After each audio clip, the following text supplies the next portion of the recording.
When I say everyone, I mean a lot of people told me I couldn't be an artist. They told me I couldn't go to photography school because I couldn't read and write, basically, and I proved them wrong. Being an artist is I would never say it's easy, but it is worth it.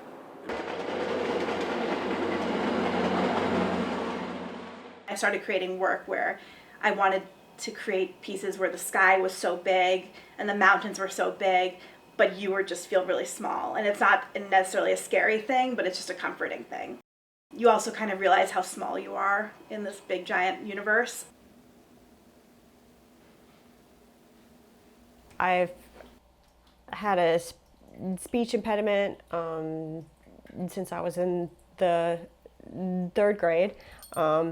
And I found that artwork has always been like a good way of escapism from the real world.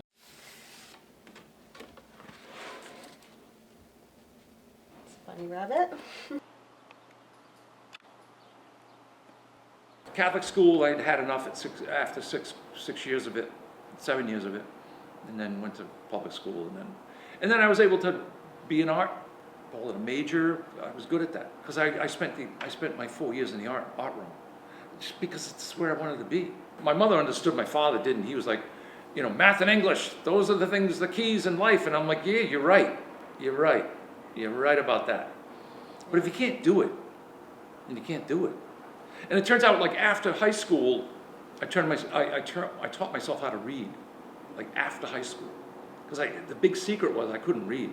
I had about a 5th or 6th grade level, and then after I said, okay, I'm going to teach myself to read, and I did.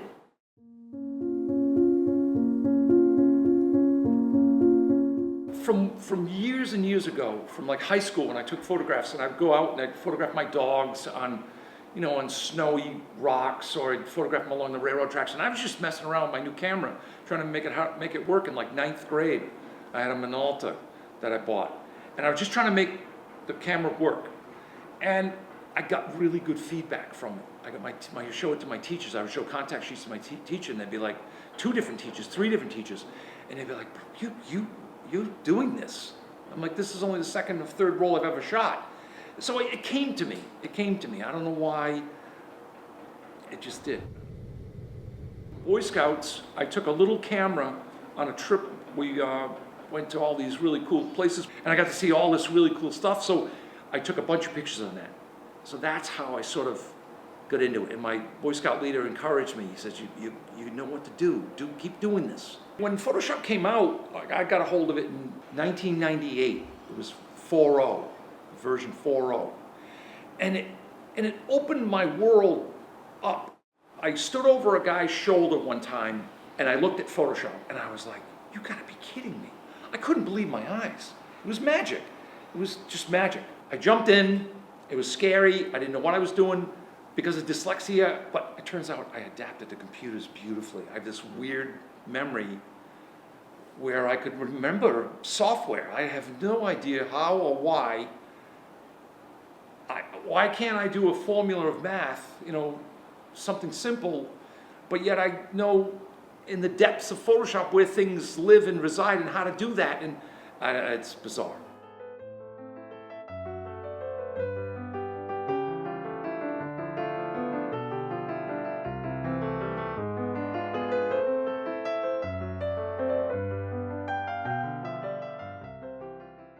Photography was instantaneous. Painting was like 3-4 hours of trying to get a sunset right, or so I had to put it away. And then every once in a while I'd take it out again, work with it, mess around with it, and I'd put it away. So over the years I painted, then I didn't, then I did, then I didn't, then I did, then I didn't.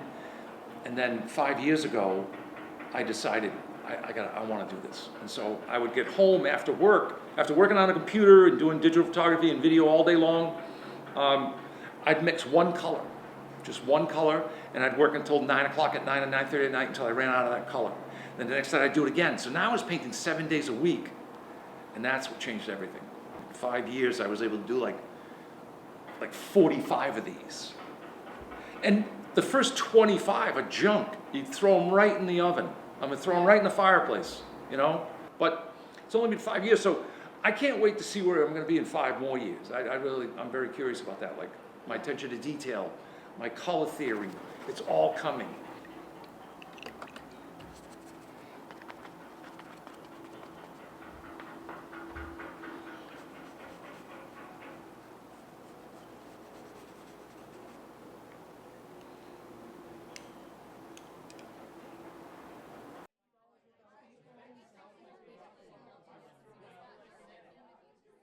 My parents are both artists. My mom was a dancer. My dad was a musician.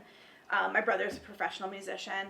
You know, as I got older, when I went to college, I kind of realized how much of a privilege that was because I never had to fight for my art. You know, my parents were always kind of like, your passions come first before anything else. You have to find what you love and what you're good at, and you got to work towards that. And that is something that I've really held on to, and I'm super fortunate to have that. So in 3rd grade, my dad was diagnosed with non-Hodgkin's lymphoma. And that same year, I was diagnosed with multiple learning disabilities, language-based learning disabilities. So suddenly, like, school became really confusing for me. And then my dad died 18 months later, and suddenly it was like my home life kind of turned upside down. So school and home were really like kind of not stable for a very long time. And at this time, when I was diagnosed with learning disabilities, I started going to a good friend's house who's an artist, Evelyn Birdie, and she's become like a mentor of mine. And I would work alongside her once a week in her studio, and suddenly it was like that was my safe space. That was like, that world made sense to me. And because I was in a family where my passions came first, I was really able to like kind of dive deep into the art. And while school remained really, really hard, I had another thing that I was like working towards. School was really, really, really hard for me, but I always had my art.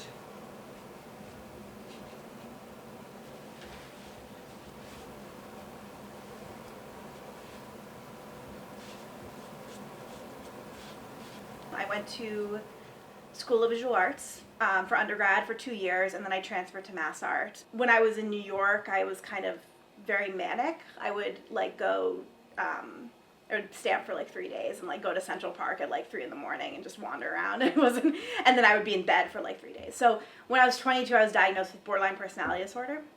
So when I was in my early 20s, I actually struggled a lot, and I didn't do art seriously or even for myself for a few years. I think I was like emotionally not available for that kind of work. I was really confused. I didn't really know what I was doing.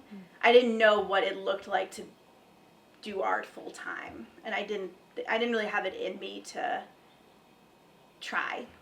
It'll be a little different each.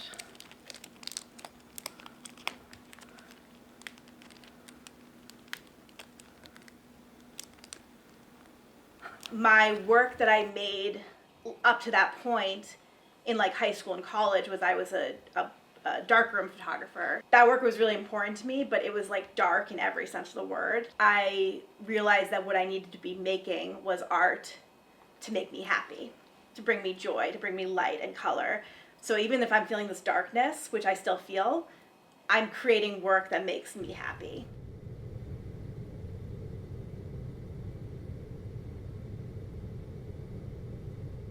So something I'm just really interested in, and I've always kind of been interested in as a theme, is like, how do you depict memory visually? And since my work is so personal to me, and I do use a lot of not only found imagery, but images that come from my own family, so I do use family photographs in my work, whether it's really obvious, and it's, I have a series where I'm doing a potted plant, but I put a photograph from my family in the pot. Whether it's that obvious, or if I'm just tearing up pieces and incorporating it into like a mountain piece.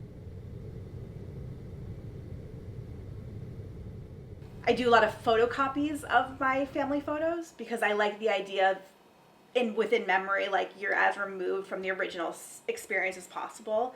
So like, my dad might have taken a photo of his friends in the 70s. Obviously, I wasn't there. But I have this photograph, but then I'm going to do a photocopy of that photograph. And then sometimes I'll do a Polaroid transfer from that slide. So it's just like extra steps from the original experience, and that's like to me a really good like visual representation of memory. It's like the game of telephone. You know, you're just constantly kind of losing information the more you process the photo.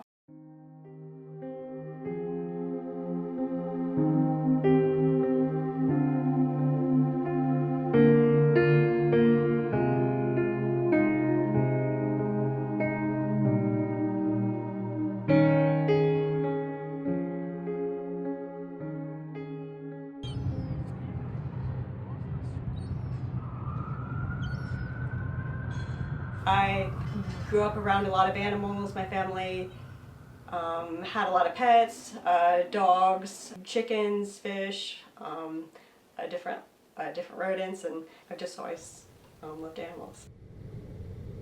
My name is Alix. I grew up in Durham, North Carolina. I've been drawing since I could like pick up a pencil, and it was just like something I was always like super passionate about, and my family definitely encouraged it. So I've always been a very shy person, and I've had a speech impediment since I was in the third grade. Drawing, like especially for myself, like it definitely helps kind of calm my mind.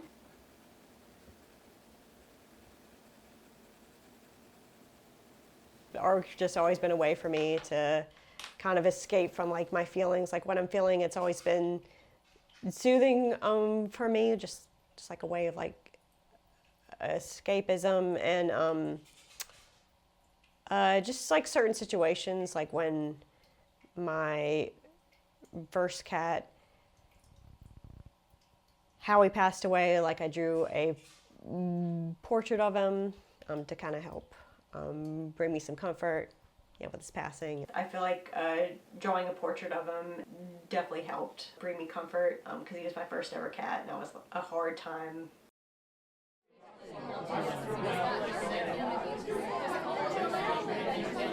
Being a pet portrait artist,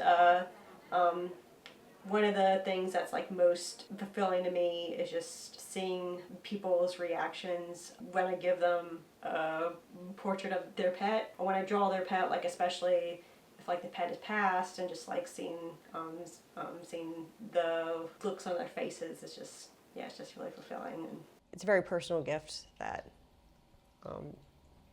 they can get, and just doing that, I feel very happy about that.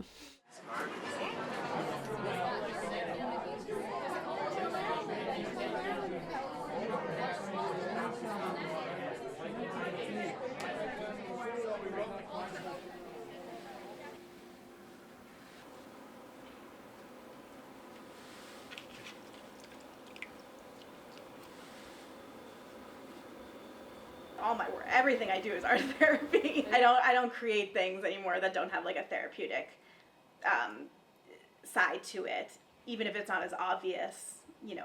I come into my studio and I think of my studio as a bedroom. Once again, it's like, this is my space, this is my world. No one comes in and can hurt me or take it away from me. Everything is a painting to me now. Everything is a piece of a painting. Like I go downtown to New Bedford, and there's all this like boats and stuff, and I'm like, oh, I could paint that. That bow is beautiful. And that's the way I think now. The world is kind of a toilet a lot of times, and I don't want to view it that way. I want to view it in its beauty. I don't know how much time I have left, so I want to see it in its beauty.